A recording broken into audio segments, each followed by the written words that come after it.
সিলেট চট্টগ্রাম পর্ব শেষ করে আবার ঢাকায় ফিরেছে বিপিএল। কোয়ালিফায়ারের আগে বাকি আর মাত্র 10 ম্যাচ। ইতিমধ্যে হিসাব নিকাশ শুরু হয়ে গেছে কোন 4 দল করবে কোয়ালিফাই আর বাদ যাবে কোন 3 দল। রংপুর রাইডার্স 9 ম্যাচে 16 পয়েন্ট নিয়ে ইতিমধ্যে টপ 4 নিশ্চিত করেছে, আর এক ম্যাচ জিততে পারলে টপ 2 হিসেবে খেলবে কোয়ালিফায়ার। তবে আর কোনো ম্যাচ না জিতলেও টপ 2-তে রংপুর থাকবে তা অনেকটাই নিশ্চিত। 8 ম্যাচে 12 পয়েন্ট নিয়ে পয়েন্ট টেবিলের 2 নম্বরে অবস্থান তামিম ইকবালের ফরচুন বরিশালের। আর একটি ম্যাচ জিতলে টপ 4 থেকে কোয়ালিফাই খেলবে বরিশাল। বড় কোনো অঘটন না ঘটলে 12 পয়েন্টেই অবশ্য পরের রাউন্ডে যেতে পারবে গতবারের চ্যাম্পিয়ন্সরা। টিকে থাকা এবং বাদ পড়ার লড়াইটা হবে মূলত চিটাগং কিংস, খুলনা টাইগার্স এবং দুর্বার রাজশাহীর মধ্যে।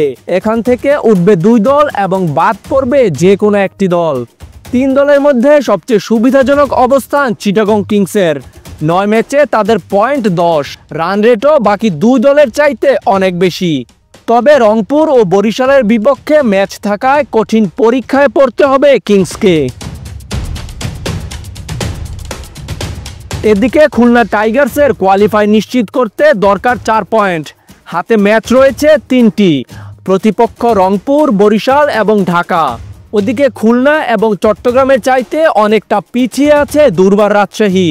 পরের রাউন্ডে যেতে হলে বাকি 2টি ম্যাচই জিততে হবে তাসকিন আহমেদদের। টেবিলের তলানিতে থাকা ঢাকা ক্যাপিটালস এবং সিলেট স্ট্রাইকার্সের বাদ পড়া অনেকটা নিশ্চিত বলা যায়। তবে খাতা কলমের জটিল হিসাবে এখনও বাদ পড়েনি কোনো দলই, তাই ঢাকা পর্বেই দেখা যাবে এক এক দলের বাঁচা মরার লড়াই।